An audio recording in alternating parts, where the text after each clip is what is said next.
I'm Tad Whitaker. I'm a security engineer at Circle CI. I'm one of the people who run and book these meetings here in San Francisco for OWASP. My other big help is Leif from Segment. Leif is actually the one who made the intro to Uber, and a big shout out to Uber for hosting us, providing the food and the facilities and a speaker. We are closing in on the rest of the year. I think our next one is at Clever coming up, and then I think that we're in talks. And then I think we're in talks to do one at Splunk. So, but before we kind of get into all of that, we have a code of conduct here. So it's pretty self-explanatory. Just be nice. Treat everybody with respect. If anybody has a problem with somebody, please come up to Leif or me and we can help, or somebody at Uber, obviously, but we really, really stress a code of conduct here. Here are the next ones. Like I said, the next one is at Clever in September. We usually only post the meetup announcements about 2 weeks before, because we tend to get inundated with people who respond and then don't show up. So that's why we only post these a couple weeks in advance. We still have this many people. The next South Bay meetup is at Micro Focus. Oh, come on, there we are.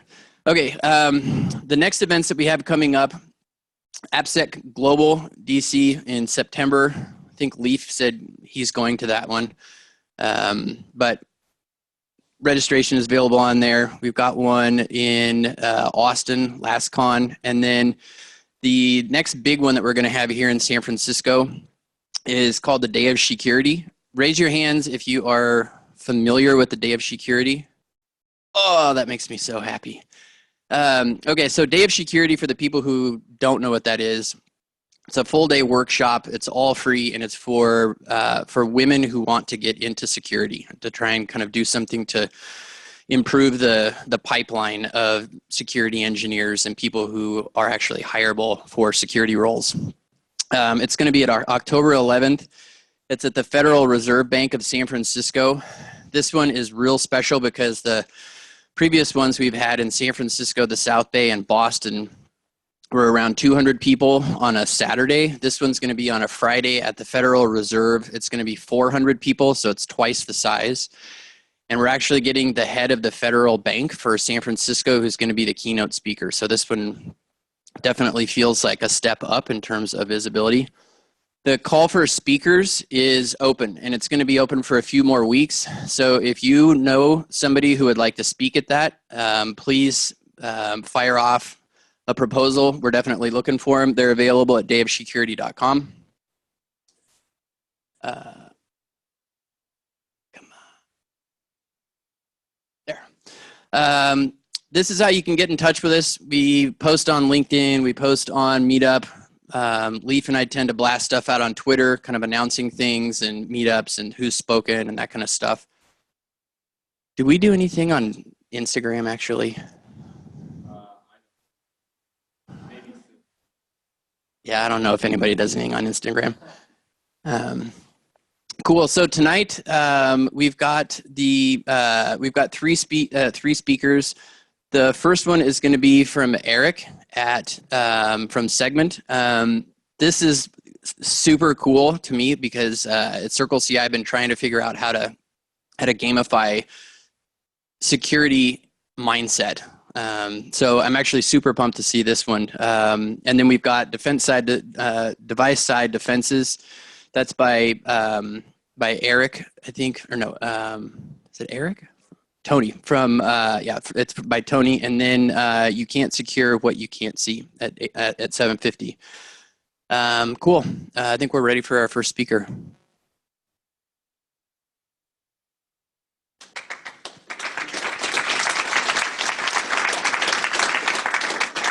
Oh, the last thing before I forget, Leif and I were talking, we always kind of struggle a little bit to line up awesome talks.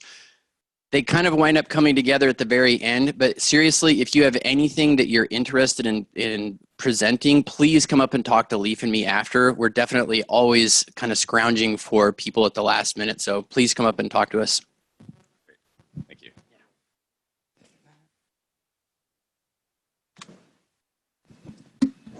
All right. Hello, everyone. Thanks for joining me today to talk about two things that are near and dear to my heart. One is security culture, and the other thing is Halo 2. Thank you, whoever that was. Thanks. And okay, the clicker is working. Great. So I'm going to give you a quick background of who I am. So I started my security career actually on the East Coast. I was doing DoD work specifically with DARPA, with Invincia Labs, and then I wanted to try and see what life was like outside of security. So I actually started at Credit Karma as a developer, and I realized my heart actually lied in application security. So I went over to their team and said, please take me. I love security. And they took me, and I ended up actually leading application security there at at Credit Karma for about a year. And then I actually went over to Segment, where now I lead security engineering. So that's application security, cloud security, and product security. And so, hold on, technical difficulties. Okay. It's like the back button works, but the forward button doesn't work. Yeah, okay. Good idea. Yeah, the front button's not working. Maybe the red button? That's laser.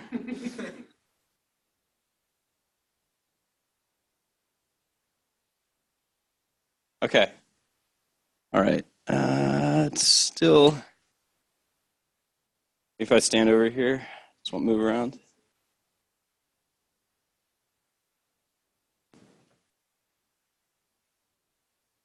Uh-oh, spoiling the slides.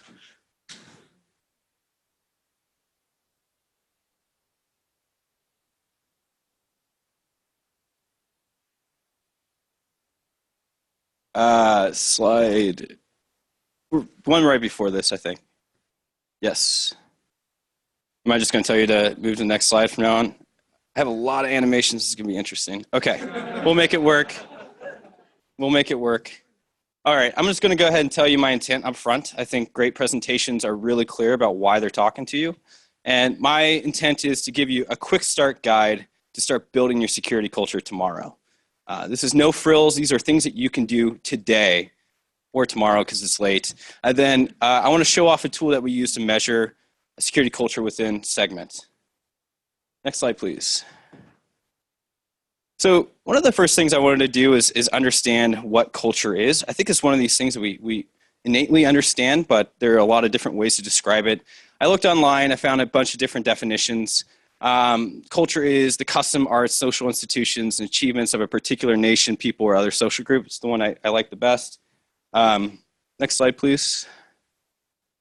And I think that's the same case with good security culture. I think we innately understand it, but I want to go ahead and put a definition to it. The next slide. I don't know why I keep trying to. So a good security, or an organization with good security culture, is an organization where security is valued, communicated, recognized, practiced, and recorded by everyone. Next slide, please. Now, I want to do something interactive here. I want everyone to close their eyes, and I want you to imagine. I want you to imagine the average engineering team within your organization. Not your favorite one, not your least favorite one. Now, I want you to imagine that somehow your boss in the security team says, or if you are the boss, we're going to go on vacation. Thank you so much. And the security team's going to be gone for the next month. And you know what? We're not going to have any security processes. We're not going to have any controls left over because those were managed by us. And now that we're gone for a month, they're going to be gone. And I want you to think about, what would that engineering team do? Would they find value in the security that you instilled? Do they understand it? Would they put those controls back in place? Would they follow the same processes, or would it just be crazy? You can open your eyes back now. So let's see if this works. And you might be asking yourself, so what? Like, okay, my team's not going to go away for a month. My processes are in place. So even if people aren't listening to me, they still have to do what I say. I have controls there to also safeguard. But I want to tell you something. Uh-oh. I think we're running into the same issue. Here we go. Is that you or me? Oh, okay, thanks. there will be times when you aren't looking. There will be times when your controls aren't comprehensive enough. There will be times where your processes are not developed enough. And I actually have the answer of how often that is for everyone in this room. And you want to know when that is? The next, yeah, next. It's all the time. It's all the time. And so, and that's because no one here has perfect security. I think we know from like the due diligence questionnaires that we maybe ask other security teams, if someone says we have perfect security, they probably don't, and you should probably choose another vendor. And so you actually rely on security culture a lot more than you imagine. And so now, next slide, please. Now I'm going to start telling you how to build security culture today. All right, that worked. Cool. All right, we'll see if it stays. Okay, step number 1. You want to give a great first impression. So I'm pretty sure a lot of people in this room have joined an organization and they've gotten an email like this that says, hey, you need to do security training within 30 days or else. While I definitely agree that it probably makes sense to have this just to cover your ass, pardon my French, but from a compliance perspective, it doesn't instill, if I'm an engineer, it doesn't instill or inspire me to go above and beyond for security, because I feel like this is pretty much low effort from the security team. Next slide, please. Okay. And so I'm not going to sit here and tell you how to build like an amazing security training program, something that's better than maybe what you'll buy online. Leif has already done this, and he has an amazing talk on the same platform around how to build a secure and training program. But I am going to give you a quick guide so you can start doing this today. So how do you build an amazing security training today? Next slide. Figure out your OWASP top 5. So if you have a vulnerability management program, this should be pretty easy. If you don't, hopefully you have some doc or some way that you, like with links to code diffs and tickets where you've had vulnerabilities. Get that list, synthesize it, figure out your top 5. Because what you're going to do next slide, please. Okay. I want you to grab that existing code, those code samples specifically, and I want you to throw them into a slide deck. Because what you're going to do is you're going to put each vulnerability in that slide deck. You're going to put the code that you found where that vulnerability existed in your code base, and then you're going to talk about the theory. And then what you're doing there by presenting this would be your training, is you are showing people, hey, these are the 5 vulnerabilities that affect my company. This isn't just the enumeration of the OWASP top 10, which might have vulnerabilities that have no place in your organization, but these are your vulnerabilities. And then better yet, these are how they manifest themselves in our code bases today. So your developers who presumably might be somewhat familiar with these code bases will now know what this vulnerability is, what it means to my organization, and what does it look like. And actually, here's a bonus point. Next, yeah, thank you. Which is something we do. You can actually have that class install Burp Suite or Zap beforehand. And most likely your OWASP top 5 exists in Juice Shop today. And you can actually have a mini CTF in that class. And that's, it takes it to the next level. You're not just telling them about these vulnerabilities that exist in Acme Bank, but in your organization. And now you have them exploiting the same vulnerabilities themselves. And it's a highly engaging environment.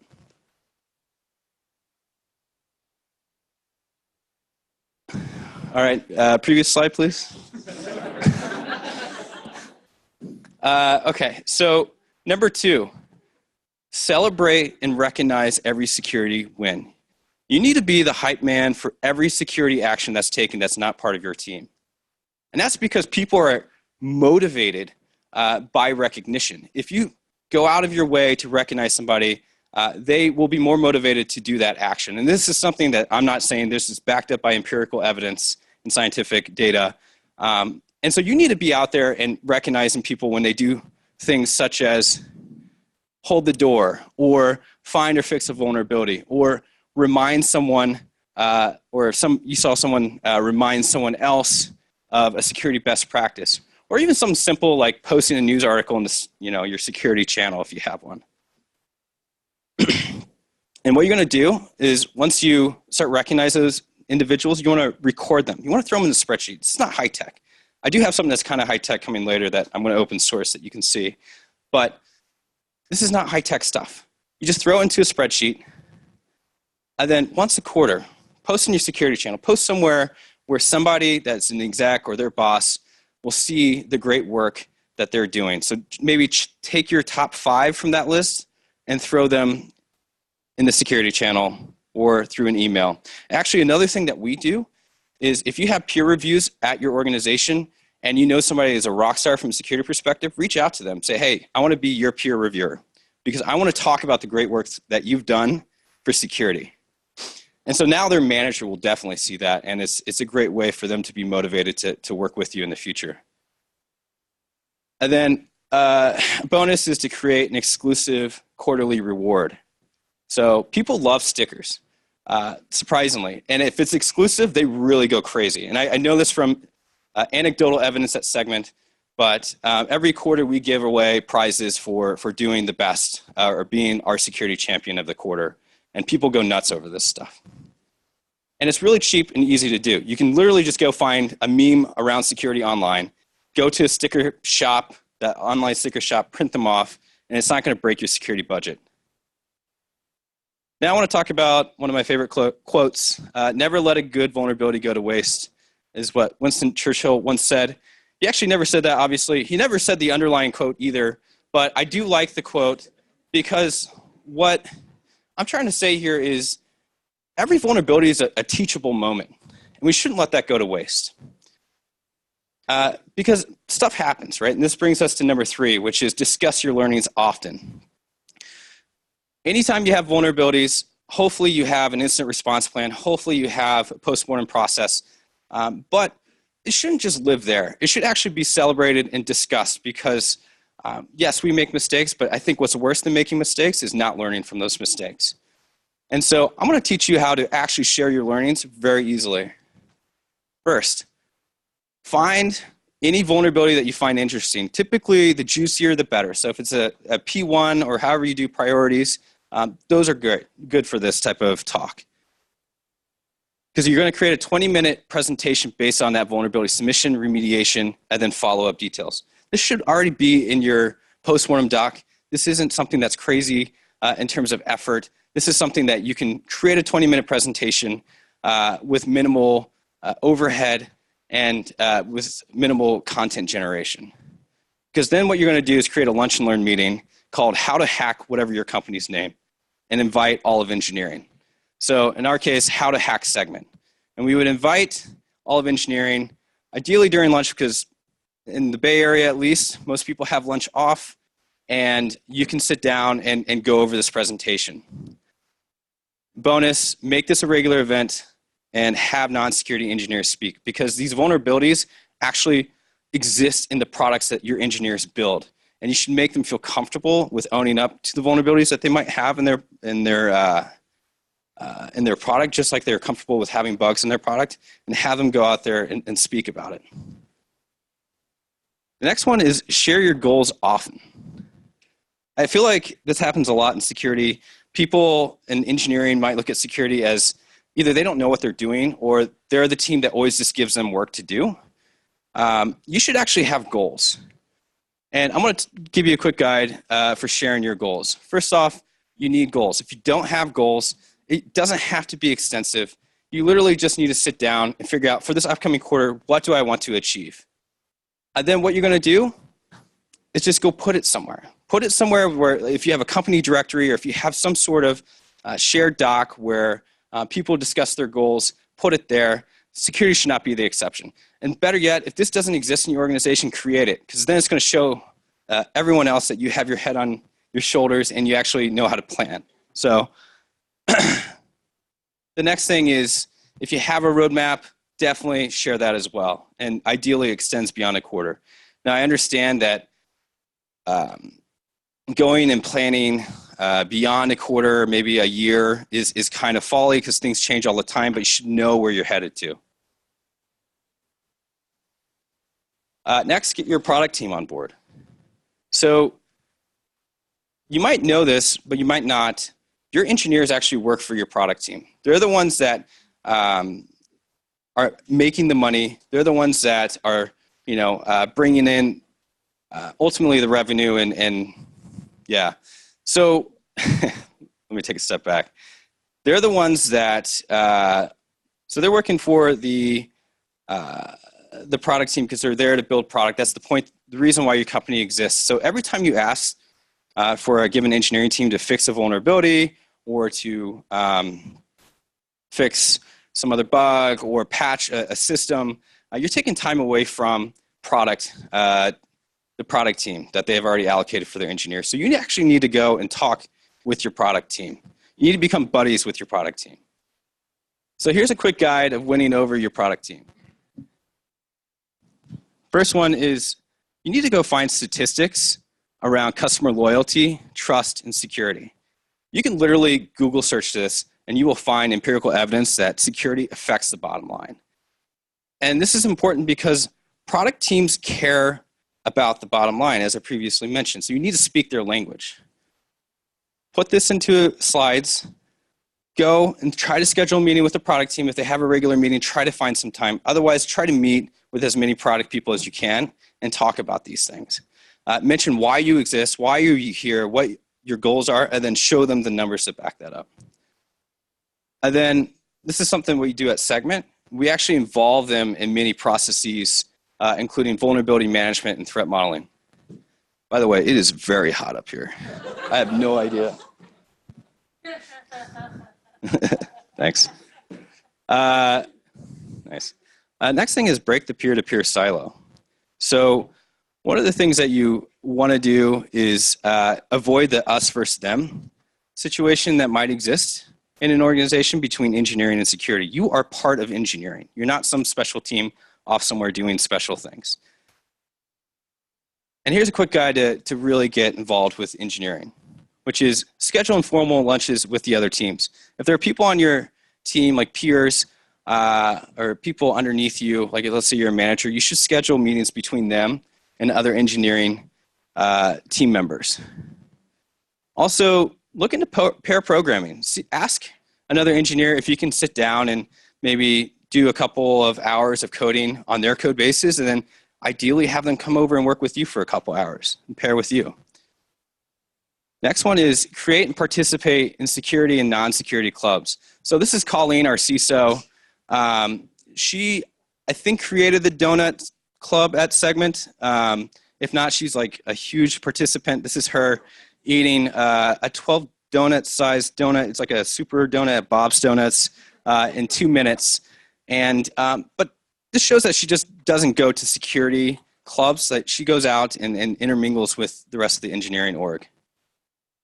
And then we also do this thing at Segment where we develop a security to engineering embed program. So this is where you go and sit so when you join my team, typically within 6 months, we'll go and put you on another engineering team for a quarter. And this is so that you can learn about processes outside of security. You can actually see our processes from the other side. And you build an amazing relationship with that team in the future. And they have like a liaison to the security team. So let's talk about Halo 2. I've been talking a lot about security culture. I want to talk about Halo 2 now. So, woo! Is that the same person? Thank you. Continued support. Okay. Segment does this really awesome thing once a year. It's called Hack Week. You sit down. The engineers don't have to do anything that affects the bottom line. You can work on whatever you want. It's a side, like basically any side project that you've wanted to work on. This is a great way to do it. So I was sitting down for this previous Hack Week, and I was thinking about Halo 2. And I was thinking about how great of a game Halo 2 is, because it's the first time you can dual wield in the Halo universe. You can finally wield that damn energy sword that you can never do in the first Halo. There were interactive maps like Zanzibar, like this thing spun around and you could fight people on it. I think the most important part, though, is that you can play online with your friends across the world. And another thing that I thought was pretty neat was the ranking system. So if you joined Xbox Live and you bought Halo 2, you started off as level 1 when you went online. And every time you won, you actually went up in levels. And if you lost, you actually could go down in levels. So there were times where I was afraid to play because I wanted to maintain my level. But the point is, it actually showed like some prestige. Like it showed that, hey, I put a lot of time into this game. It actually made me want to put more time, which is probably what Bungie wanted ultimately. And so I was thinking about number 2, which I mentioned, celebrate every security win. So this is something that we actually followed my own guide, which is we had a spreadsheet, we were recognizing people, we had quarterly rewards, but I wanted to make it weekly. I wanted to make it instant. And I also wanted to have this ranking associated with people. I wanted to gamify it a little bit.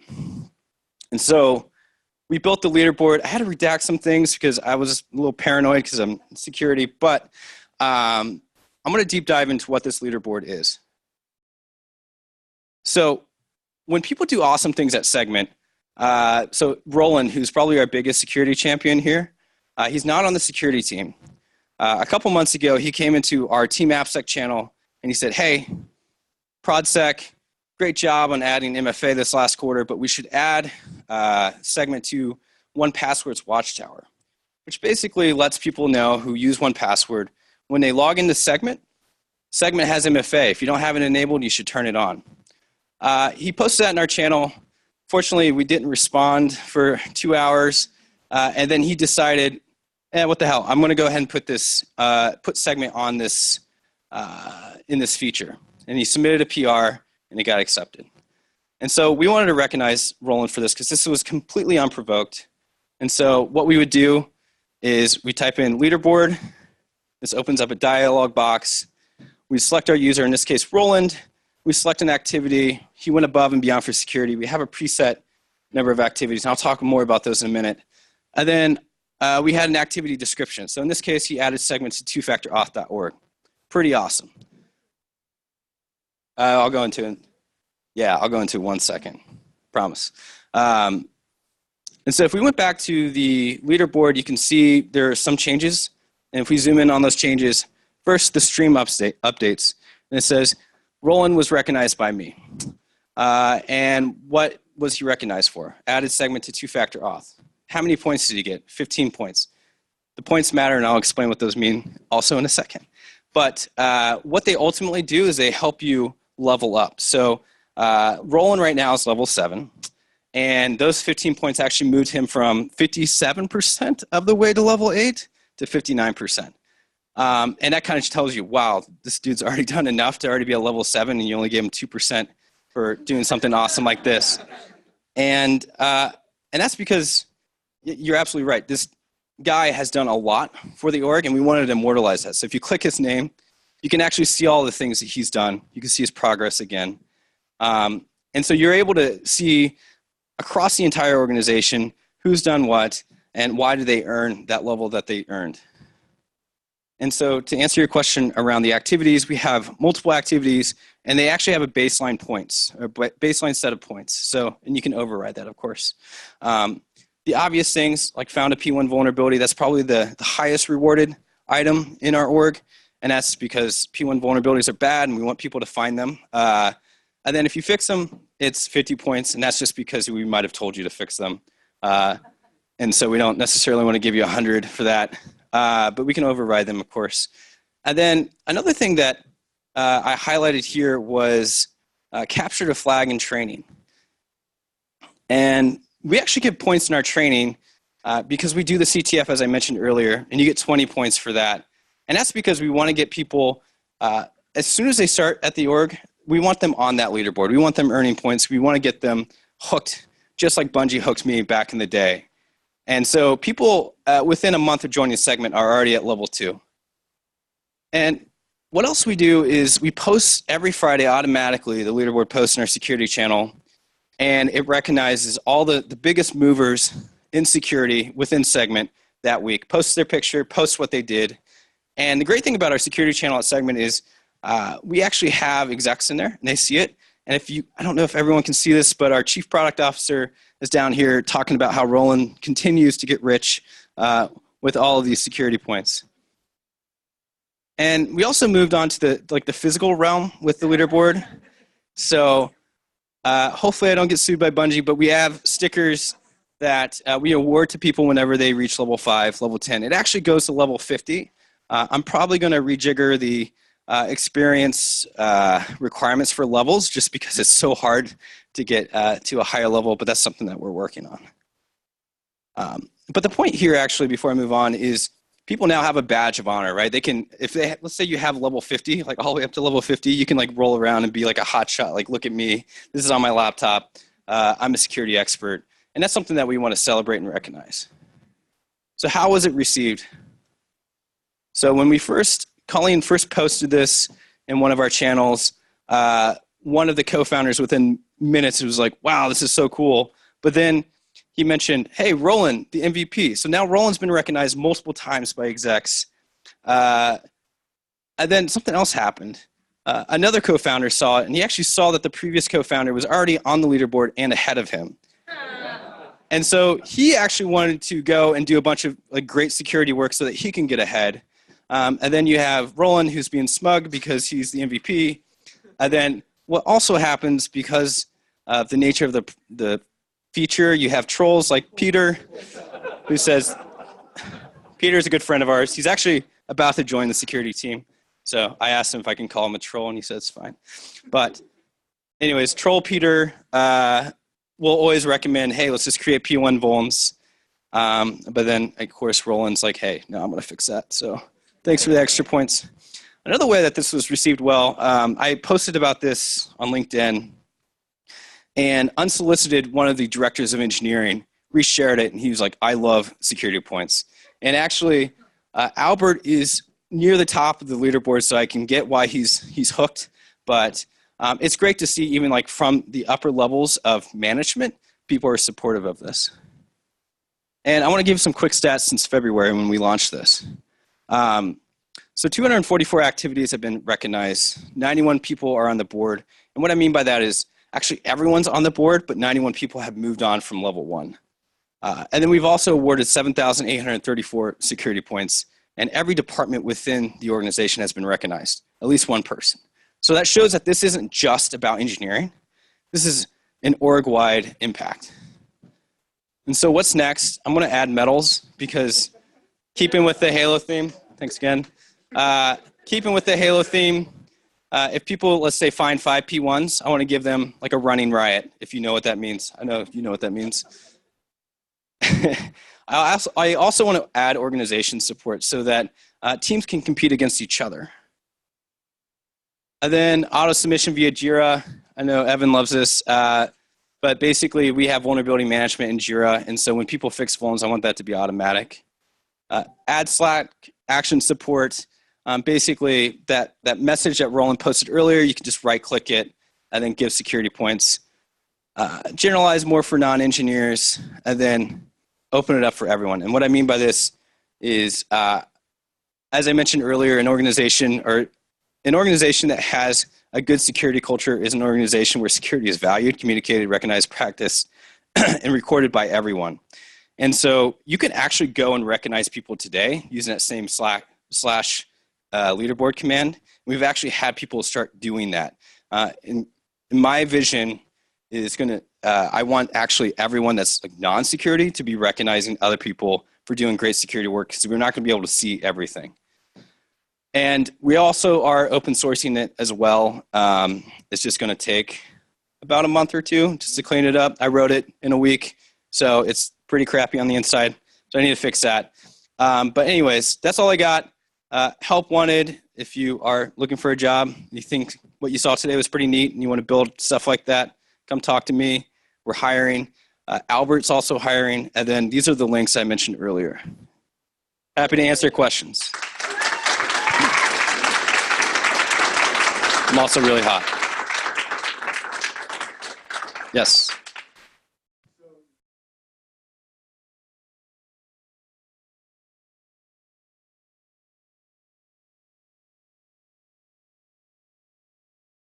Yeah. Yeah, actually, it's funny that you mentioned that, because Colleen, our CISO, and I were just chatting about this on our way over here. We're trying to figure out more activities for people like that. So we've had people in sales tell us, hey, either they've asked someone to badge in, or they saw like an encryption key in some sort of spreadsheet that wasn't supposed to be there, or customer data that wasn't supposed to be in a place that is or customer data in a place it wasn't supposed to be. And so we recognize them for that, but we are exploring other options to get more departments involved. And that's what I meant by the non-engineering orgs. But love to hear ideas though.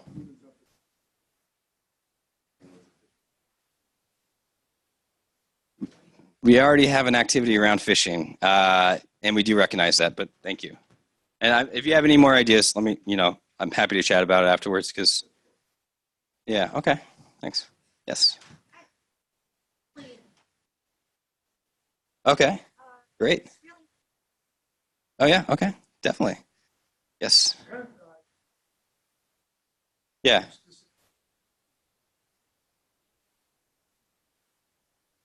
Mm-hmm, mm-hmm. I knew this question was coming. Yeah.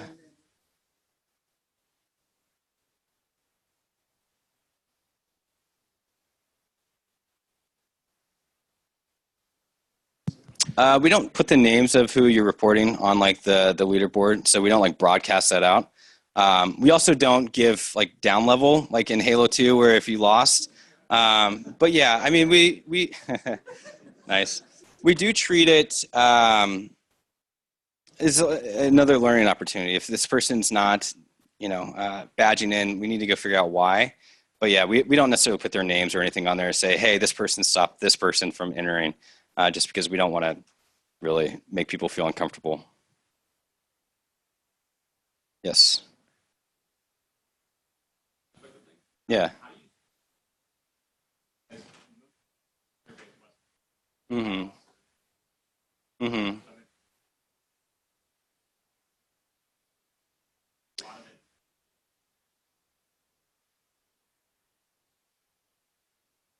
Yeah, that's a fair point. That's something that we've been exploring, especially around our security training, making it more remote friendly. We've actually had quite a bit of luck with doing the training that I was mentioning earlier with the CTF. People still seem engaged. I don't actually have a great answer for like really large, like multinational organizations or even multi-state organizations with regards to the leaderboard. I mean, it could definitely function there. I do imagine maybe you could create a leaderboard per department or per like major location. But yeah, the global aspect of the leaderboard is something that is difficult. I don't know. And if you have ideas, I'd love to hear it. But yeah, it's a tough thing for us as well.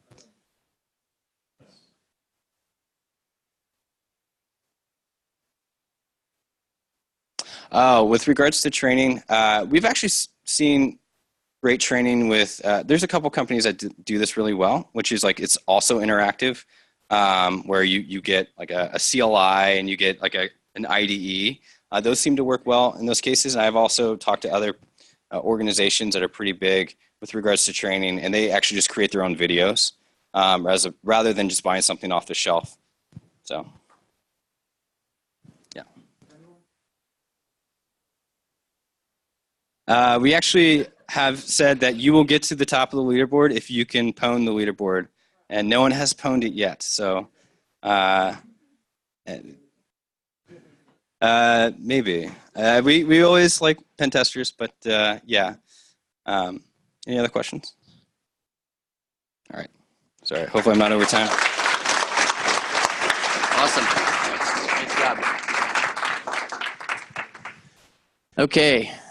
Second speaker is Tony from Uber.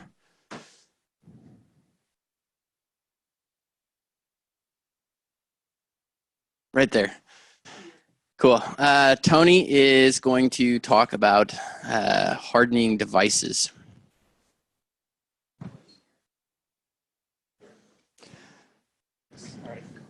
Here's your tech guy.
Hello? Awesome. Thanks for waiting. And that was a sneak peek at my messy desktop. Awesome. So I'm here to talk to you about device-side defenses, kind of detection, integrity, and trust in an attacker-controlled world. So first off, who the hell am I, right? My name is Tony No. I am a security engineer here at Uber on the application security team. And thanks. I like you. So application security here is in charge of finding, fixing, and preventing application security issues. Part of this includes mobile security issues, and that's kind of what I will be talking about today.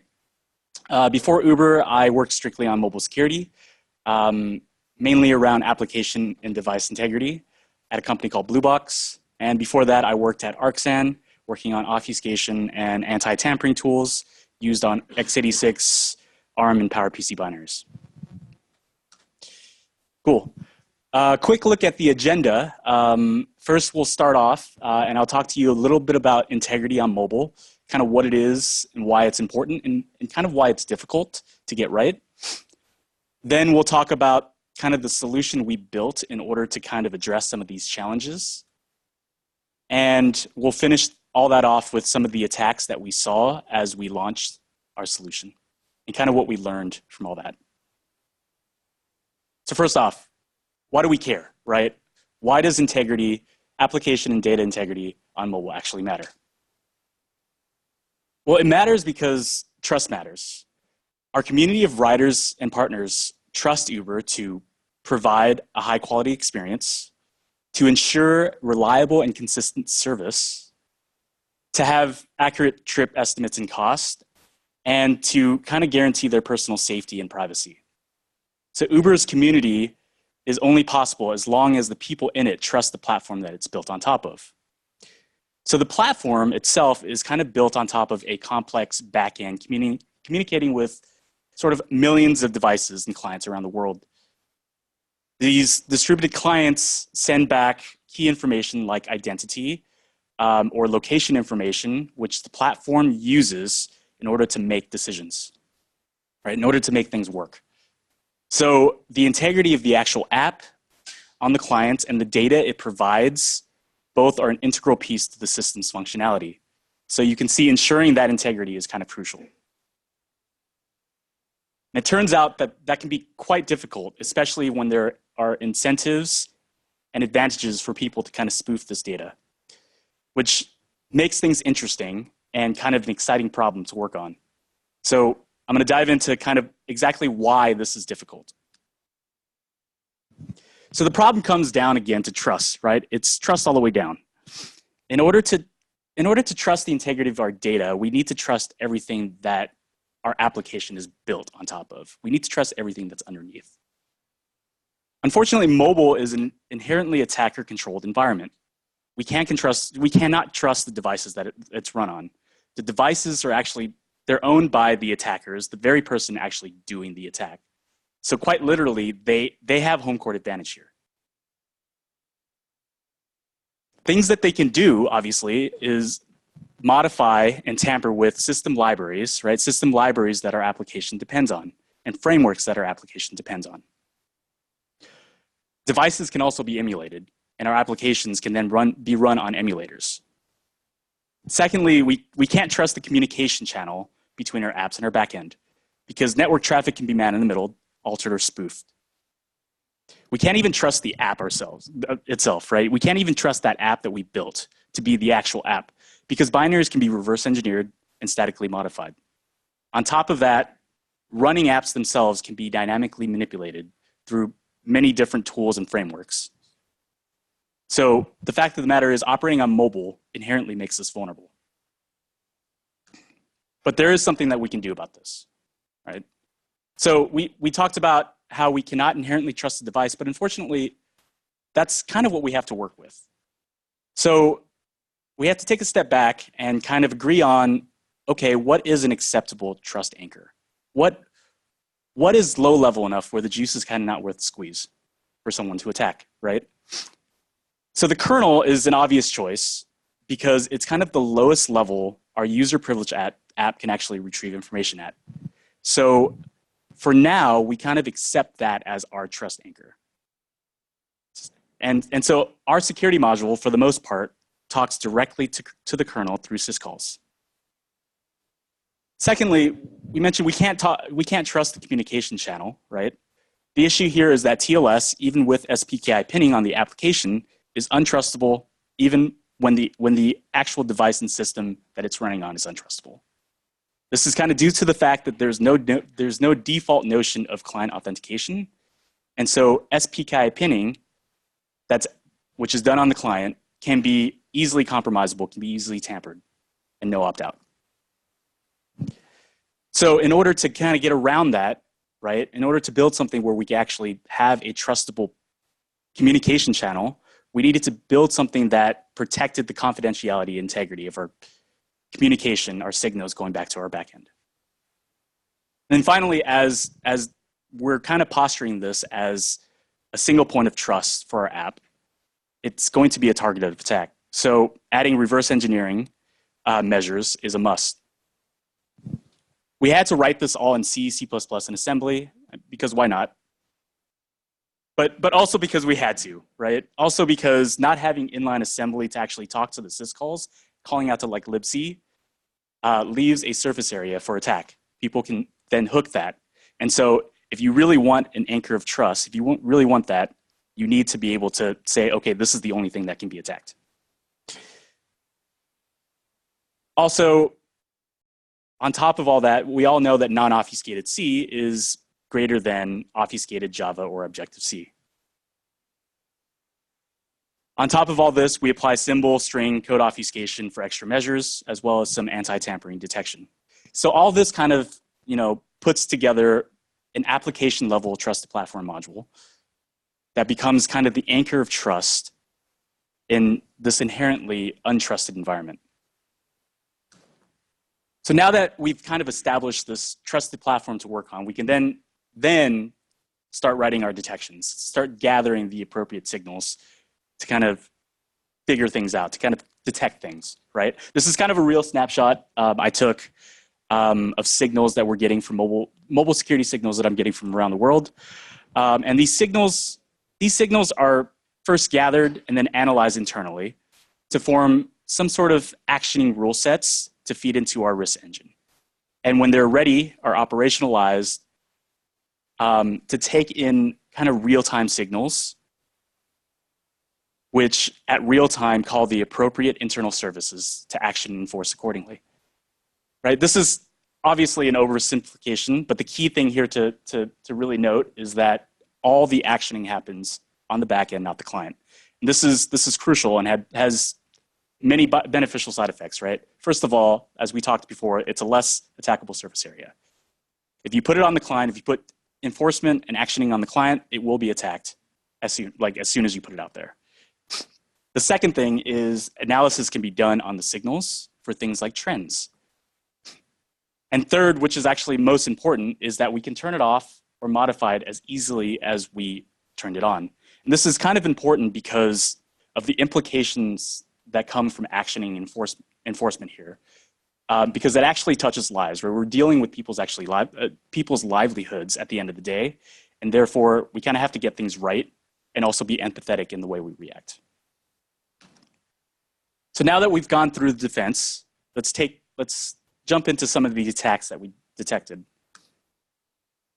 So one of the main things that the risk team uses our signals for is to kind of detect GPS fraud, like spoofing entire trips or extending them for monetary reasons. This is kind of most easiest done through GPS mocking apps, right? Or app like mechanisms built in like directly into the operating system, mainly used for testing, but in this case used for fraud. And it kind of yields some interesting trips, like the one on the left, which kind of shows like a poor attempt to spoof entire trips, including arrivals, pickups, and drop-offs of riders. And I like the one on the right where it shows that the driver has teleportation abilities to go between two cities in India. And a lot of this, though, can actually be checked and detected after the fact, and it's quite obvious. Some other interesting things that came up during this time is that we noticed something pretty consistently around the world.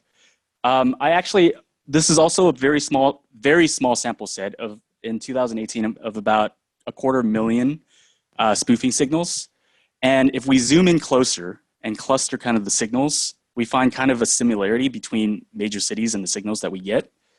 For example, this one is Mexico City, and you see the biggest cluster is around what looks like the airport, right? And this is LA County, and there's LAX, and I believe that's John Wayne down there. Toronto with the biggest cluster at the Toronto airport. This is Charles de Gaulle, and Hong Kong with the Hong Kong airport. And you get the point. This is India at Hyderabad, and the airport down in the south. So airports turned out to be kind of the common denominator here. And that's because airports is and remains to be a reliable source for riders, as well as on average higher trip distance and fares, right? So drivers want airport trips. Airports, for good reasons, work on FIFO queues, right? First in, first out. A normal driver gets there, and they get there to the airport, and they would queue up and kind of wait their turn for the next ride. Fraudulent drivers, on the other hand, would spoof their GPS inside the FIFO queue in order to kind of in-queue unfairly, which negatively affects the good drivers who have patiently waited up and queued. As we kind of started to action on these things, we saw, as a response, a kind of a spike in usage of expose modules in order to try to hide the fact that they're actually doing some of this stuff. Specifically, we saw a lot of hooks around hiding mock flags and settings, as well as directly modifying location objects within the operating system. And when we did eventually start to action on this specific hooks, we kind of saw saw those things taper off. We saw some interesting correlations that came out of this. On the very bottom, over there, bottom left, we see a drop in unique drivers who are actually using expose as we started actioning on expose. And the key thing to take note here is that we actually do not blindly state that you cannot use expose. For sure, use it, like it's dope. Right? Like use it to customize your OS, use it to make all your browsers green, I don't know. But don't use it for bad things. And so we only action on bad actors actually doing bad things, specific bad things on expose. And this makes it interesting because that drop actually shows the percentage of people on our platform that were actually using expose for bad things versus the people that stayed on were obviously people that were not using it for bad things and only using it for benign personal reasons. Exposed is a hooking framework that you could use on Android. So this didn't mean that they all went away, as the bottom right shows a increase as we started doing this in app tampering, right? As we move people away from things, they tend to trend towards the next available thing. So we're all picky by nature. And if given kind of the opportunity to choose, obviously would choose the best options for ourselves, right? Yeah. But this doesn't kind of work well if you kind of if you want to provide reliable rides for everybody, right? So when we started to see tampered versions of our app, of our driver app, and kind of one of the things that it was being used for was giving them the ability to kind of cherry pick the best and longest, most profitable rides before actually accepting them. This was kind of done by tampering an older version of our Uber app. And these old versions kind of predate our mobile security modules and therefore didn't have the detections built in. And so what they did was they tampered these instead and spoofed their versions to make it look like they were using new versions. We detected this in many ways, but one of the best was someone or a lot of people who were too lazy to kind of bump their version every single time and would just put huge numbers there. And so we'd get like ridiculous numbers in our back end and be like, what is this? But this really made us have to rethink kind of client authentication in general across the board and how we actually handle availability issues coming in from, or lack of availability for our signals. Another kind of more interesting way we actually saw people mess with availability of signals is to kind of directly attack our mobile security module itself, reversing it and statically tampering it to actually never send signals. And so we started to see anomalous behavior pop up in some of our backend alerts and started to kind of dig into the root cause and couldn't find, it was like a code path that should have never happened, right? And so instead of looking internally, we started to look externally and found a modified version of our app. And when we dug into it, we found the root cause. And if you didn't catch it already, the zoomed in version of the diff change. The top is the original and the bottom is just making that conditional branch always false, right? And skipping the sending of signals. This one was actually really fun and actually made me really happy that someone went through the effort and did this. It was awesome. So lessons learned. What did we learn from all this? Well, everyone's lazy, right? Attackers will always attack the easiest, most low-hanging fruit. So you can build a super secure house that can hold up against tanks, bombs, and fire. They'll just climb in the window, right? Attackers will eventually find their way in. They're motivated and they have incentive to. And so with enough effort, they will find their way in. This is, especially in mobile application and data integrity, will always be a cat and mouse game until one party decides the juice is not worth the squeeze anymore. And finally, like anomalous activity, when that shows up, investigate it because most likely it's going to yield some very interesting things. Cool. That's all I have.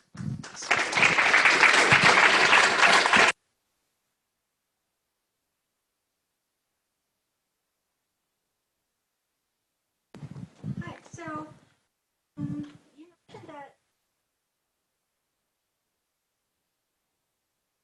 Yes. Were people?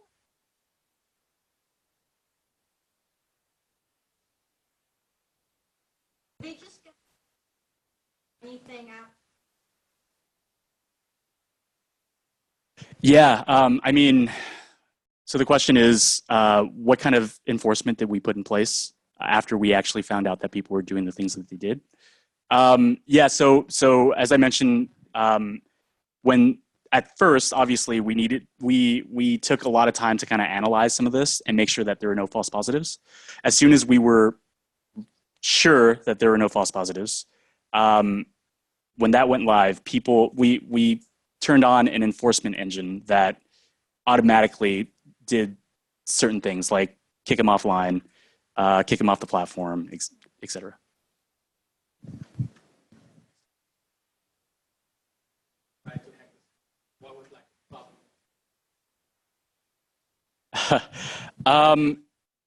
So two ways. So was it the riders or the drivers, and what was the top hacks was the question. It was mostly drivers that we saw, but it's kind of hard to answer that. I think it's more mostly people doing it as a request from drivers, right? I don't think the actual drivers did it. And I think the top one, that last one I really liked. I don't know why. I like it when people actually go low level and try to break my stuff. And so, yeah, I think the last one, probably the best one. Thank you for the presentation. Okay.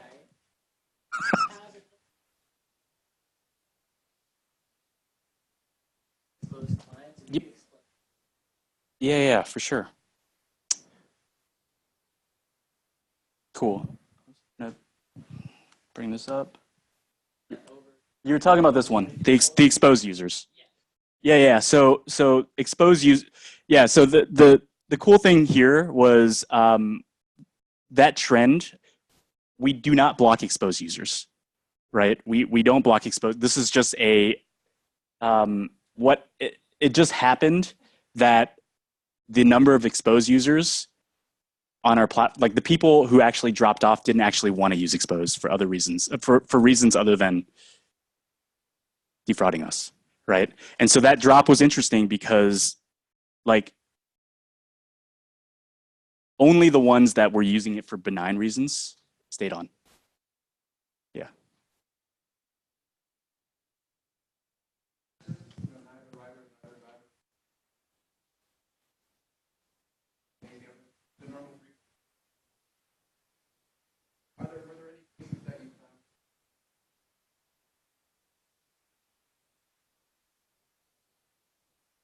You talking like fraud as a service?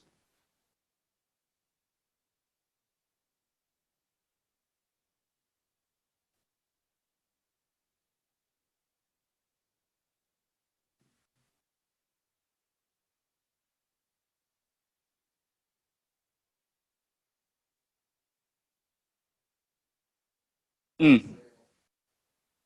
Yeah. Yes. The answer is yes.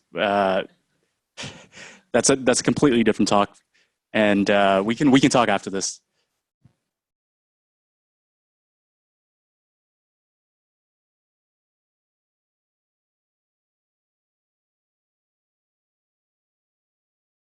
Yep.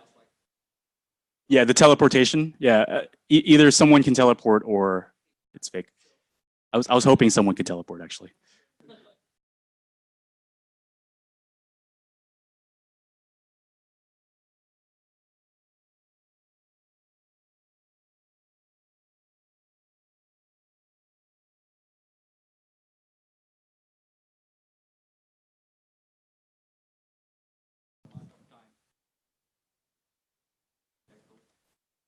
Are you talking about like spoofing the time that the operating system or the phone actually sends back, or what?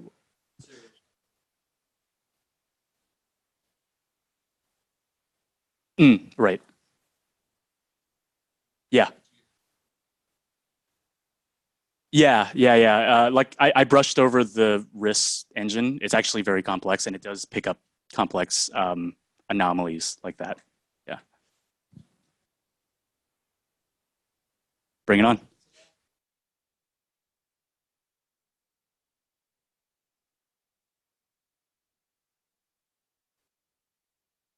Yeah. Yep. Yep.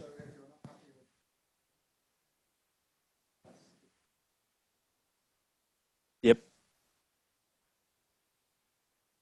Yes. Yes. I don't think the signals that we pick up for application integrity and data integrity picks that up, but that is a way that people do game our system. Yes. Sorry.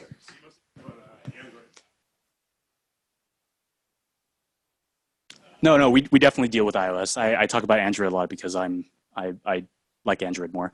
But but our mobile security module is both Android and iOS. Yeah, actually this the last one that I actually pulled up. Everyone liked the baby, huh? This hack was done on iOS, right? They tampered iOS, and just like I said, when we block something, they always move on to the next. We saw a lot of Android at the beginning, and when we started blocking that, people moved over to iOS. Yeah.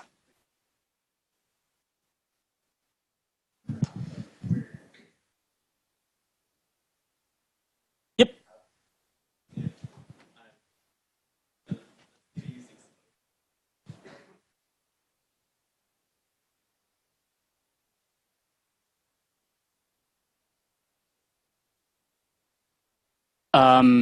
Oh, I see what you're saying. You're saying, how do we know the integrity of the actual location when we're actually? Yeah, at that point, no. At that point, we're only looking at certain attributes of the integrity of the actual application or device, right?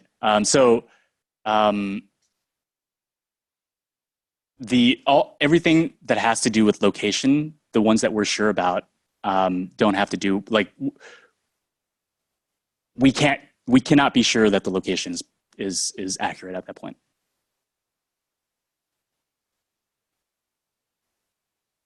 And I think to further on that that answer, the when I was when I was showing these, right, these are spoof locations, right? These are, it's just they're not actually at the airport, right? They're somewhere else, and so these are meant to show that these are spoof locations.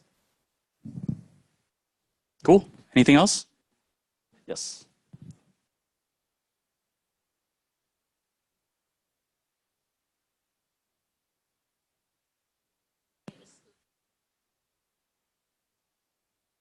Yeah. So this talk is mainly for signals based on the integrity of our app, like very high, low false positive signals that has to do with someone actually tampering something within our application or within the device. Like I mentioned before, there's the risk engine this is only part of the input that the risk engine actually takes in.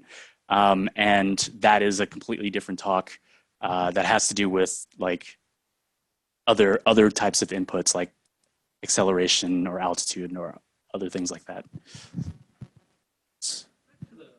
Yeah, the baby? Okay.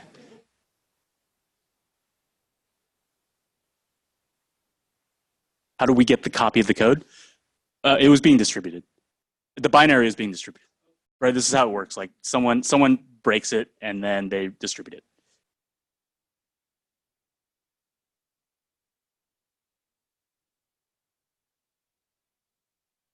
No, you just have to you sign it with your own cert, right?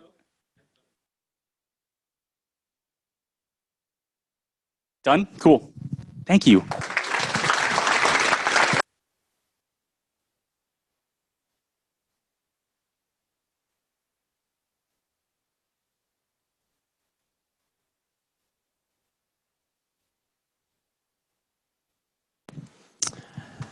All right, thank you, Tony. That was awesome. Cool. Okay, last speaker is Sarah Harvey from Square. She's going to talk about you can't secure what you don't know about. Did I get that? What was it? Can't secure what you can't see. You can't secure what you can't see.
Does someone have like a 10-foot HDMI cable conveniently in their backpack?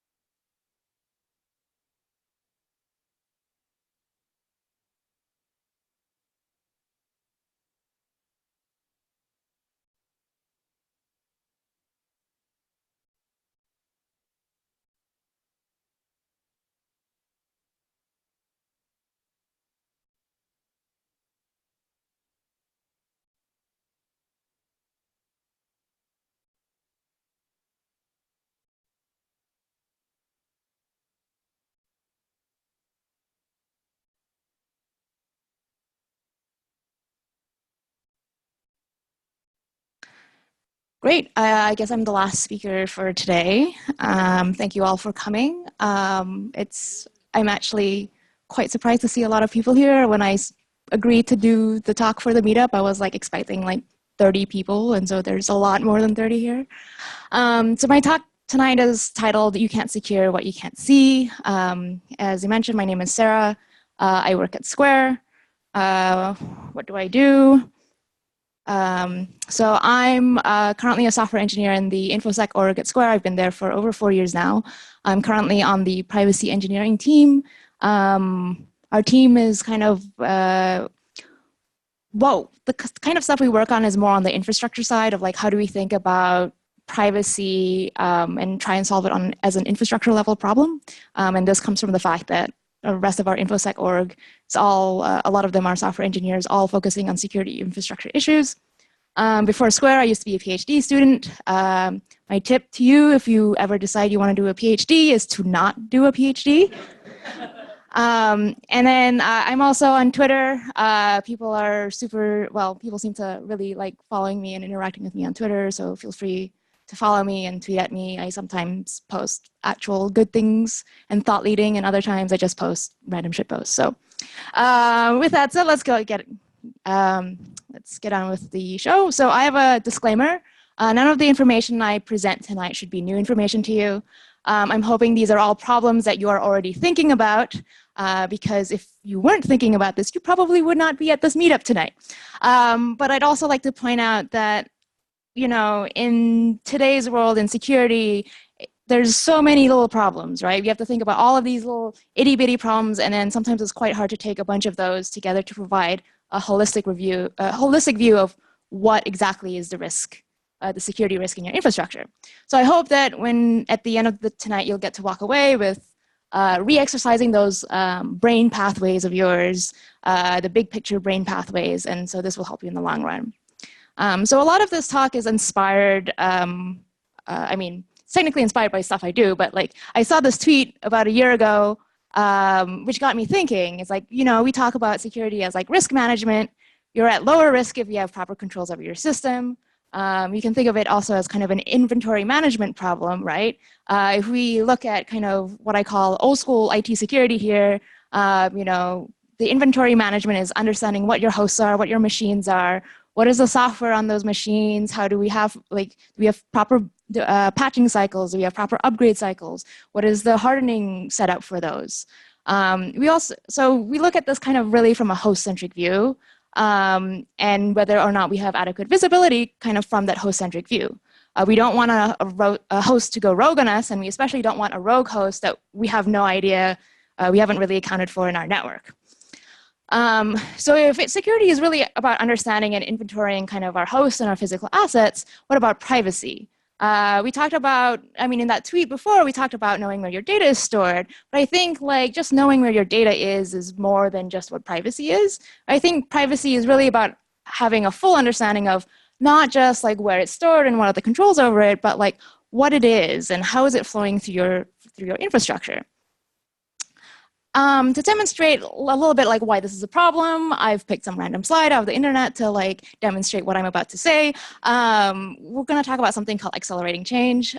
So this is a concept that covers the perceived rate of technological change throughout history, which suggests faster or more profound change that may or may not be accompanied by equally profound social or culture change. Some of you might know this complicated phrase as Moore's Law. So in the past 50 years, if you look over there, like, if you look like in the past 50 years, we've seen a huge shift in kind of how data is collected, archived, queried, and presented. Specifically in the past 20 or 30 years alone, we've seen huge innovations in the fields of information retrieval. If you don't know what information retrieval is, it includes search, it includes recommendation systems, location-based services, etc. And this comes partly from the reduction in cost over time of both the compute speed and storage. Like now we can buy, now like compute time is like cheap. You can pay like a few cents and get a powerful CPU in the cloud somewhere. You can pay a few cents and store like a gigabyte of data in the cloud somewhere. But it also, this huge innovation and huge change comes partly from the fact that there have been huge amounts of money dumped into the research and development of search systems and information retrieval systems. If we look at right now the top 4 quote unquote young tech companies that were founded in the past 20 or 30 years, you'll know that all 4 have kind of a core internet scale information retrieval product. So we're through here with, lots and lots of data. And I like to think that, all this collection of data is like Lego. We collect all we can and we kind of dump it all on the floor in kind of an unorganized fashion and hope that we don't, have to step through it and hurt our feet. But like if the data is not about, if the data is like not your name or not your address or not your phone number, do we still need to care about it? If we're collecting all this other stuff, like this is a snapshot of my transaction history from a banking provider I use called Simple, you'll find here that even though it looks relatively benign, like there's nothing here that shows anything that it's my name or anything that it really belongs to me.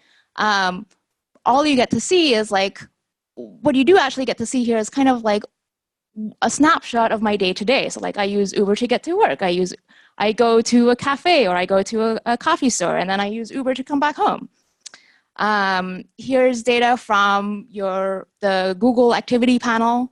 So like you can see here that, I've Googled certain things. I've visited web pages. I went to get pizza one time. I asked what time it is. I have one of the all listening Google Home devices at home. So it's really enjoyable to yell at it and be like, tell me what the temperature is and what time is it? But all of this information, like by themselves, seems totally benign, but actually if you kind of string it all together, you're now painting this kind of scary picture of this person, of like a person, and you get to learn more about how I deal with my day-to-day. So this is the kind of scary stuff that people thought would not matter if it was leaked. Things like search history, which was for a while technically not protected data, is actually something that a lot of us consider to be private. A lot of the evolutions and search contextualizations and predictions come from the fact that we retain this data to train models to, help find data faster. But it ends up painting a creepy picture. The kind of worst case scenario, if some of you remember back in 2006, when AOL tried releasing some search logs to help researchers, they didn't do they didn't do very proper anonymization. You could link all of the queries together. And so I really encourage you, if you've not looked at this before, to search for the I Love Alaska videos, which basically paint this whole kind of story just through search queries of this lady in Alaska who is, having marital problems, having issues with her job, et cetera, et cetera. And you see kind of her whole life play out just through search queries. Another crazy example I have is with Target. There's this guy who was in the marketing department at Target, and this is way before anyone had any idea like how much too much data could be a problem. And basically Target ended up sending targeted ads, which predicted that a teen girl in a household was pregnant, and basically, her dad didn't even know she was pregnant, and her dad thought it was ridiculous that she was getting these ads, and it turns out she was actually pregnant. Okay, so that's scary. We have this mess of Legos, but so long as we contain it into this one room, we're not gonna lose any of the pieces, right? How many of you have kids with Lego? Okay, a few people. How many of you remember playing with Lego? Okay, a lot of people. Do you recall, like, did any of you were ever successful in keeping track of all of your Lego? So one person, you're really good at like organizing things. The rest of us are probably normal people. So I don't know about you, I lost a ton of my itty bitty Legos to vacuum cleaners and into the trash when I played like this. So my point being is that it's easy to talk about privacy and like scary stuff with data in terms of theoretics, like I presented before, and we're like, okay, yes, this is a problem. We need to protect data. But in terms of like seeing how this plays out in practice, it can be actually kind of hard to connect the dots. Like, how do we connect those privacy issues to like how you do engineering day to day, how you manage your infrastructure day to day? So I have some infrastructure examples to kind of better demonstrate the problem. Before I dive into that, I want to highlight what I call, or what I consider to be different aspects of understanding your data footprint. We're usually, or in the past, we've usually been focused on data at rest, which is like, where is it stored? How is it stored? But I think we've done pretty well on that front. We've got lots of good storage schemes. We've got encryption schemes. We've got access control schemes and zoning, et cetera, et cetera. It's the data in motion that I think is harder to cover and to track. So there's going to be like a couple of themes that I'm going to go through here. And one of it is traversal. How is the data going through your network? Ingress, egress. How is data coming in, coming out of your network? And kind of what happens if the data is being transformed internally? How do you track that? So as some of you may know, microservices are quite the rage right now. We don't just have one monolithic app that does everything, but rather a bunch of smaller apps that do specific functions. Why do we do this? Because scalability, the cloud, the future, and beyond. So what does this look like for access control? Well, if we just had one app, that would be easy to reason about. You know, we've got an app, it's got its database, the access control is simple, you just need to protect the database, you just need to protect the app, you protect the host that the app's on, you protect the host that the database is on. The users will access the one app and be authenticated by some records in the database. Your job as a security team is just to make sure these two things are not hacked. Easy peasy. We've solved this with application frameworks, with certificates, with credential systems, whatever. So now with multiple apps, what does access control look like? Well, now we have to figure out how the different apps communicate with each other. So you may have like some access control scheme here of like what service is allowed to talk to what other services. So I've got all of my little services as little colored shapes, and there's a list of what other services, what other shapes may be able to talk to it. At Square, we use mutual TLS. So every service has a client certificate that identifies itself to another service. And so we can track things that way. But you know, everyone knows we don't have just, 7 microservices. Your infrastructure probably looks like this. It's like hundreds and hundreds of shapes, all with their own access controls, and it's now like looking a bit like the Lego on the floor. So is this actually a problem? So if we're just focused maybe on the area where the high value data assets are, secure that perimeter, maybe we'll be okay, right? Like maybe you store all your sensitive data in the little special like Lego zone that is only for sensitive data like customer information or credit cards or what have you. So let's select a small cluster of services and zoom in on it and see how this would play out in practice. One example here, we have some services that are way in the back end. This might be a service that contains a lot of high value data, for example, credit card numbers, but who has access to it? So we pull up the config for that service, and we find that only 3 services have access to it. No big deal. So if we like draw those arrows and be like, okay, cool, our perimeter is not just the yellow pentagon, it's like now the blue triangle, the red diamond, the top red diamond, because I have 2 red diamonds on this picture for some reason, and the green square. And so that's maybe all the things I should be concerned with. But then you might want to ask the question, where is the internet in this diagram? Because this is supposed to be way far in the back end. How many hops does it take to go from the internet to this like squishy like center of the yellow pentagon? Well, when you have your diagram like this, it's really hard. It's like, you know, those 3 services are talking to the yellow pentagon, but you don't know like what the internet is like talking to. Maybe it's talking to some other services. And so by having the access control displayed in this fashion, you kind of have a very short-sighted view of what your infrastructure looks like. If your access control is managed by a series of configs, your attack surface may be hard to reason about. You can display your accesses like the following. I don't know about you, but I struggle with words. I like pictures way better. Probably it's really hard for a lot of you, especially some of you in the back, to be like, I don't even see what those letters are saying.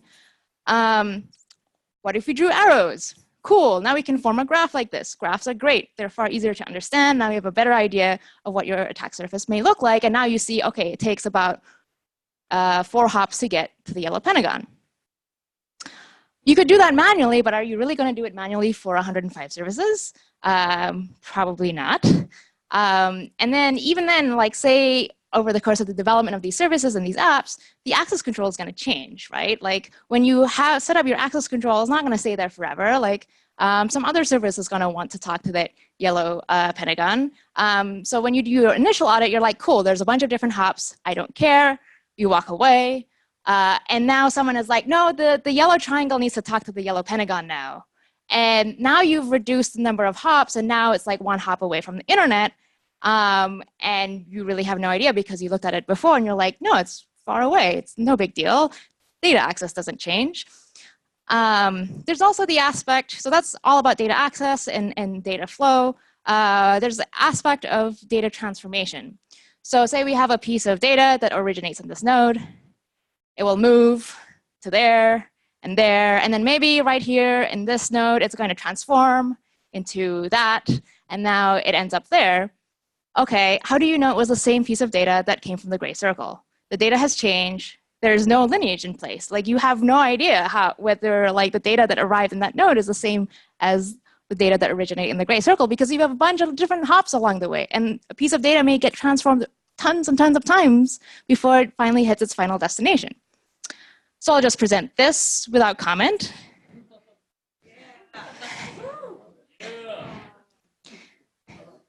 And then finally, when you're processing a request, let's look at how many nodes a request has to go through before you're accessing the sensitive asset. So like if you're a customer on the internet, you're like, hey, I'm logging in. I'm going to go and look at, I don't know, I'm logging into my bank account, right? And I want to see what my bank account number is because I've joined a new company and I need that direct deposit information. And so, okay, cool. It runs through a bunch of different hops before you decrypt that information and send it back to the web interface. But one question is, when this request flow happens, do the services in your flow know what's going on, know which user is accessing that data? Maybe not. Maybe not. So does the blue square service? No, maybe not. Maybe it has to reference the green triangle service because that's the user service in order to know who the user is. So then when the green square receives a request, maybe we've just dropped our entire user context on the floor and started doing something else because, like on the way there, like the user information is not relevant to the green square or might not be actually relevant to the yellow pentagon.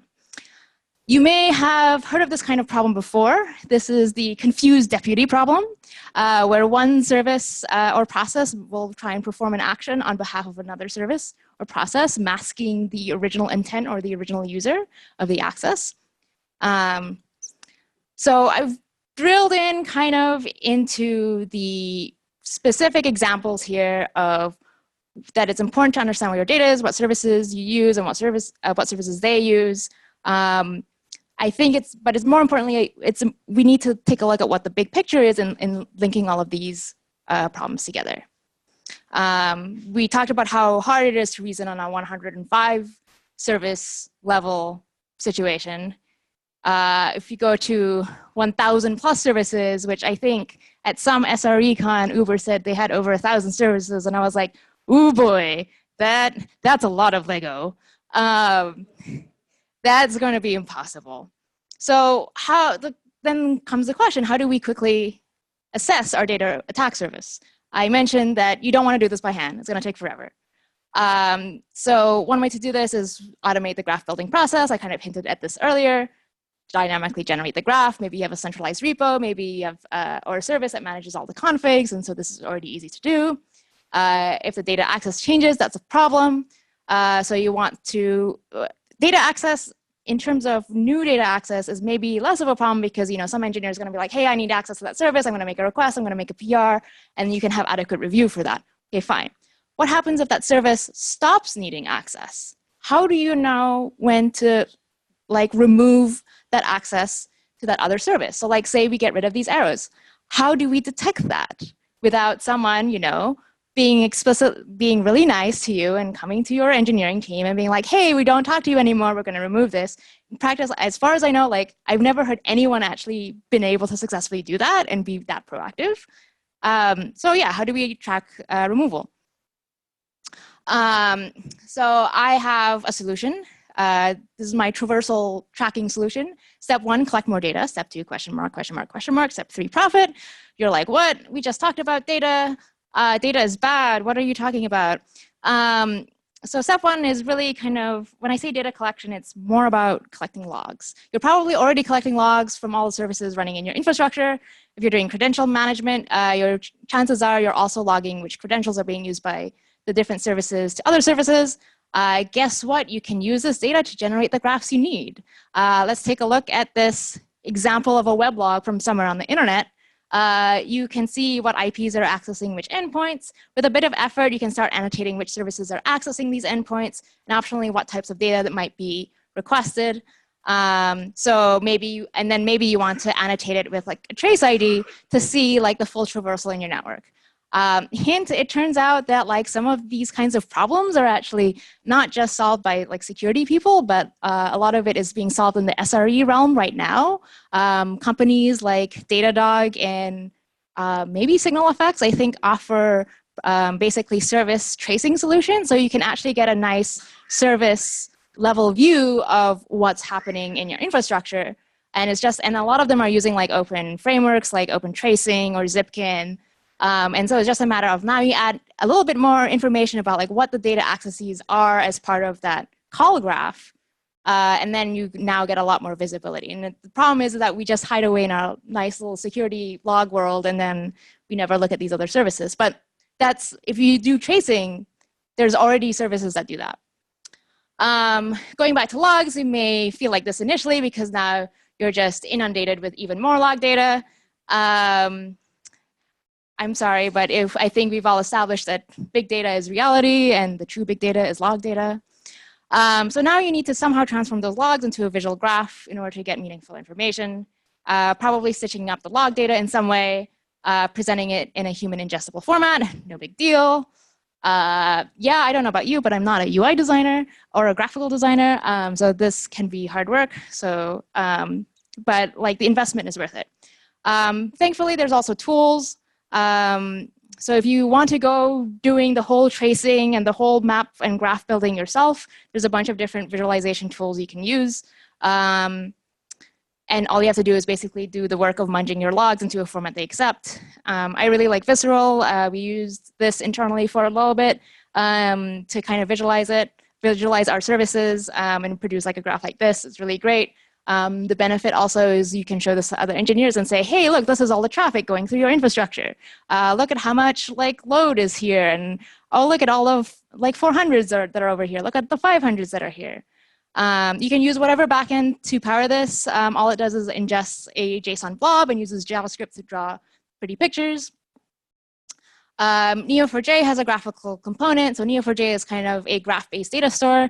It's a bit more powerful, I think, than Visceral because like now the storing the node relationships is like handled here kind of out of the box. Like that's the point of the data store. So you can then use it to kind of ask more specific questions when you're building out like the graph here. So instead of what services are able to access my data vault service, you could instead ask what services are specifically accessing like credit card numbers from this data vault services, and then where is it passing that information? Or you could ask a question of what are the specific web events that trigger a request for credit card data from the back end. I haven't looked at this in a while, but I do know at the time that I originally made this talk, Google had released something called TimeSketch, which was oriented towards forensic analysis. But like one thing that really intrigued me was one of their specific examples, which was to list all users who logged into a system where a specific service was started. So it looks like it's sort of, it's more, unlike Neo4j, which is just like a graph data store backend, it looks like it's more of a fully featured product, but it seems to be geared specifically towards folks who have a security ops background as opposed to Neo4j, which is really geared towards like data and data infra folks and data scientists. You're like, well, Sarah, you talked about traversal. You also mentioned ingress and egress. So what about egress? Let's talk about egress. We can again go through the log route, but I think that's more of a reactive, not proactive solution. And it's actually possible that some of you have tried solving this problem. How many of you have heard of squid? Okay, a bunch of you. How many of you love squid? Really? Okay, I do not. the configuration is horrible. And it doesn't actually, there's like a bunch of features it doesn't allow for. Sorry, that's my opinion. We can talk about that afterward about opinions about Squid if you really want to go through that. You may have actually tried solving the egress problem. I hinted at Squid. You might have a simplistic model like this. You run Squid with its arcane configuration. You have a global proxy whitelist for all outbound access, and then engineers can request outbound access to specific domains for the apps they develop or maintain. But like, if you're someone who's reviewing and auditing access, how do you know what domains belong to who? Like, let's take a look at some domains. Okay, there's cache.app. That's probably the cache app. SquareUp.com. That's probably like the SquareUp website where you can like go buy our cool like payment products or log into your account portal. But VPC-example-es-prod- blah blah blah .us-west-2.es.amazonaws.com. I have no idea what that is. And then 123.123.123.123, I also have no idea what that is. These things have maybe some hint of like what they do in the domain. Like, okay, the VPC is like some Amazon thing. Yes, I think that's like Elasticsearch, cool. But like, whose Elasticsearch is it? Is it our Elasticsearch? Is it there? Is someone else's Elasticsearch? I have no idea. So another way you might want to try and model this is to start associating those domains and IPs on your whitelist to vendors and products they relate to. And now, as someone who is from outside the like original engineering team doing that integration, I can look at this and I can quickly figure out, why is this service or app talking to this domain? What vendor relationship is it tied to? Who is the DRI for that integration? If like that company suffers a breach, I want to go and be able to find that person and say, hey, we need to stop using these people because they had a breach and they're going to like leak our information. This does seem like it's a lot of work. And I can attest to the fact that it's a lot of work because I just recently shipped this. But on the flip side, you get, I wonder if this animation will play. There we go. On the flip side, for your engineers, they will no longer just be trying to add domains until their feature works. They can just add a new integration and it will like work out of the box. I don't know how many of you have tried developing software that is in a segregated network that needs to talk to like 5 outside domains that you have no idea what they are. And then you're like, okay, I added like google.com and that didn't work. And now I need to add a.googleapis.com. And now I need to add b. like someone else's random website.com. I don't know why, but this seems to make the thing work. So instead of your engineers doing like just trying to add domains until the thing works, they can just add like the vendor or the product, and it will add all the domains at once, and they have less of a headache. Okay, I haven't forgotten about data transformation. To solve this, we can again use the visualization to help. And I sort of hinted at this earlier. What's typically missing from this is the tagging of the data as the data is flowing through. So maybe you want to add like a schema registry. What is a schema registry? So schema registry just kind of tracks what your data would look like without actually storing the data. So what are the kinds of things you might want to put in your schema registry? Maybe some of you use gRPC with protobufs. That's something you can put in your schema registry because you're like, oh yes, the communication scheme between these two services follows this particular format that I care about, that is very structured. Or maybe you have some defined JSON or REST formats for communication. You're like, okay, cool. The data being communicated from here to there will always look like this. It will always have these fields. It will always have a field called email. It will always have a field called name. It will always have a field called ID, et cetera, et cetera. Maybe you have SQL migrations. For example, if you develop stuff in Java, you might use like flyway migrations. And so the way that the SQL migrations work is they get applied in order, so you can track data you can track schema transformation that way, which can show the evolution of the tables. Rails has a lot of built-in migration, so has a built-in migration setup/tool. So you can also follow schema changes that way. And then your data scientists probably write ETLs all day, which is probably in SQL. So you can probably just, I mean, I say you can just parse them and dump them into your schema registry, but parsing SQL is actually pretty hard. So, but that's another thing you can do. Okay, finally, what about the confused deputy problem? So this is definitely, I think, the hardest of all 3 problems that I presented earlier. the easy way out is to just never drop the user context as the request comes in. Alternatively, if you want to do something super fancy, maybe you want to do per customer data segregation or per customer encryption, like row-based encryption. The problem really comes, though, is when you need to handle that data in a non-user specific context. So how do you handle access that way? And so to give some example of what non-user specific context might look like, think of it as your data scientists are running ETLs and jobs that do some like analytics or some metrics on the data, right? That is running like, I don't know, at 1 a.m. tonight or 1 a.m. every night. Another example might be in the financial world, especially in the US, card capture and card settlement occur at different times. Card capture occurs when you swipe the card. Card settlement happens basically at the end of the day, where we take all of the payments that ever happened and then send it to the bank and cross fingers and hopefully the bank accepts it. So yeah, we have the situation where we have unusual or non-user specific context accesses that make it hard to reason about. So I'm going to leave you all with this final thought, which is that our access control ideas are kind of outdated. How do we rethink access control in this kind of vast microservice land? Microservices are definitely not going away. They definitely allow our engineers to move fast, to develop products.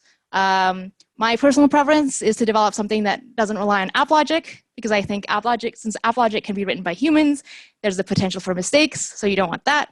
And it's easily bypassable. I would prefer something, because I come from a PhD background, I would prefer something that relies on some nifty cryptographic like primitives to ensure privacy, but I think that's still some years out, and I would definitely be interested in hearing from the rest of you, the rest of the community, what you have to say on this topic.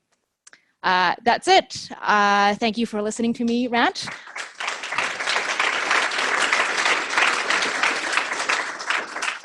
And I'll open the floor for questions. Yes.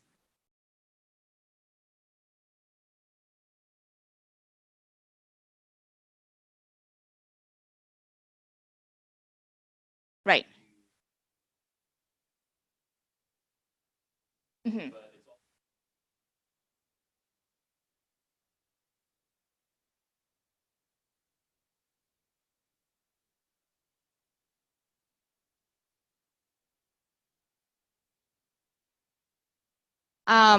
I mean, you're talking to someone on a privacy engineering team, so I would say all the data is important to consider.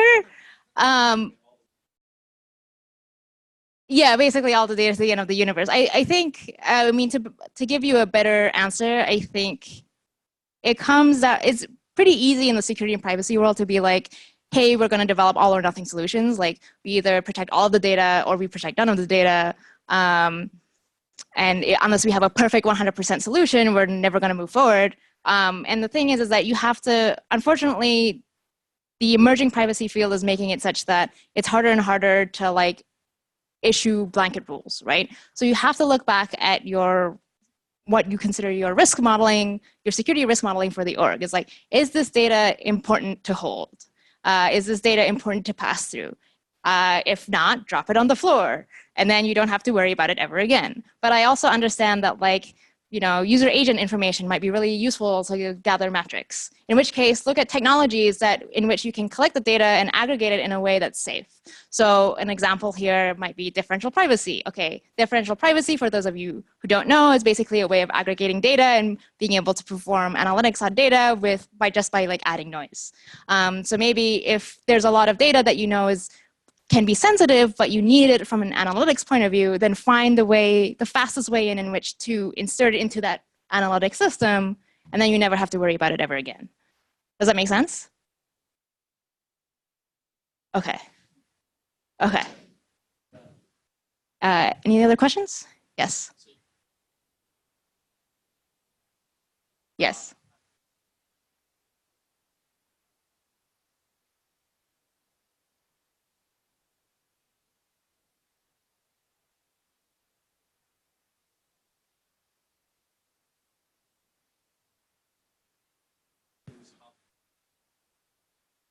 That's a question that you should ask your lawyers as to what is the level.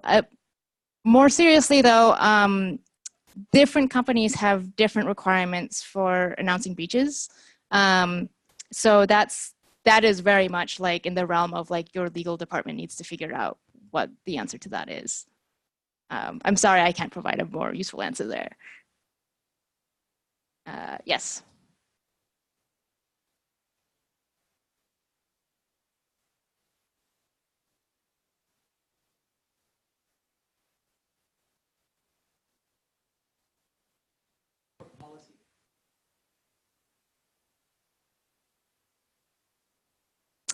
I would look at it more as a thing that you're running constantly, and then you get alerting when something changes or something changes unexpectedly. Because I think you want, in more and more of these situations, you want to be as proactive as you can. And there are some situations where you might not be purely proactive, but like you're not like 3 days late responding to the issue, right? Yeah. Yes.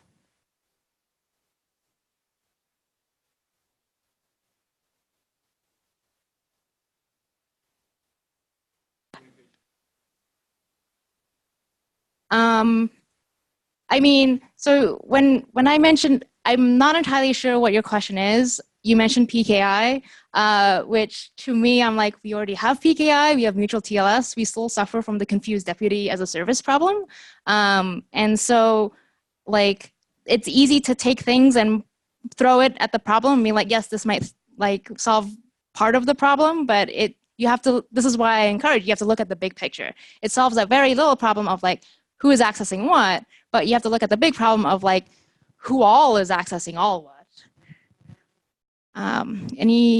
Okay, question in the back?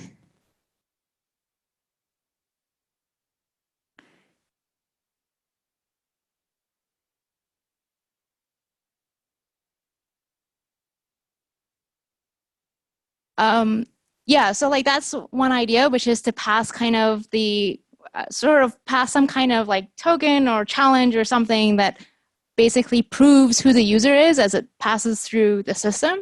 That is definitely one approach and one way of doing it. The challenge comes from like, what if someone decides to drop it on the floor? You have to basically really strongly enforce it and build it from the start, or have a really, really good migration plan.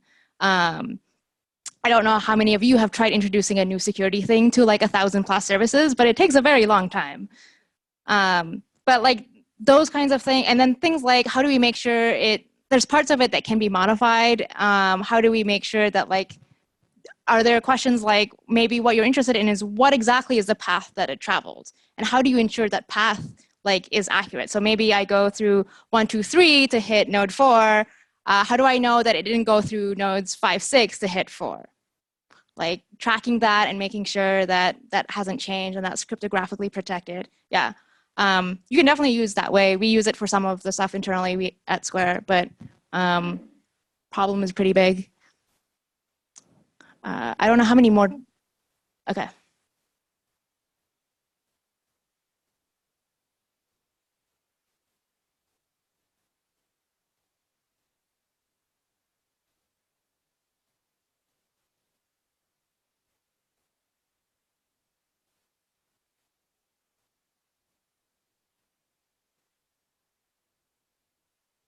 How many of you write software for a living? Okay, a few of you. How many of you get really annoyed when like your service is like not behaving correctly and you start adding like a bunch of printfs to see what's going on? Yeah, so the big reason, the number one reason, and they're not saying this in the news, the big reason is probably someone is logging something somewhere. And like, that's how they found it in a readable format, right? So how do you solve that problem? How do you make sure your developers aren't like logging stuff that they're not supposed to? Alternatively, how do you build better redaction systems?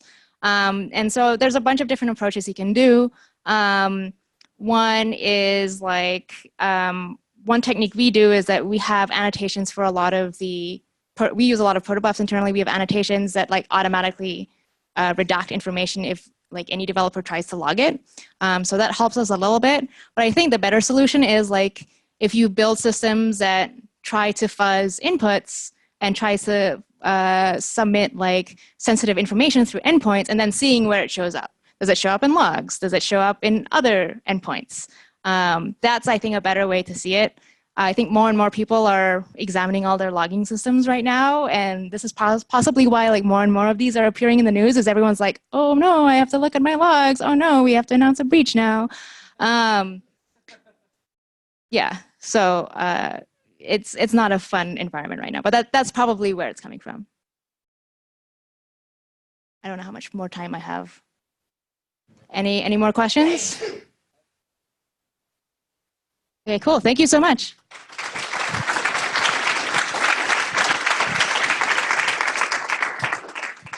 Okay, last, just want to say a huge thank you to Sarah, Tony, and Eric for speaking. Their names and everything are on the Meetup page. If you liked what they heard, connect with them on Twitter, hit them up on LinkedIn. I'm sure they're willing to, you know, kind of answer questions or whatever you might have.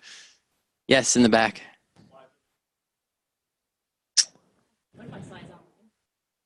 Probably. We can look at that. Yeah. Yeah, sure. We'll message with them and get that up online. Yes. I think so. Is that right? Yeah. Cool. Big thanks also to Melanie Ensign. I don't see her anywhere in here, but Melanie at Uber is the host who actually set all this stuff up, agreed to pay for the food and all that kind of stuff. So she also is on Twitter and a great person to follow there. So thank you, everybody, and look out for the next one we have coming up.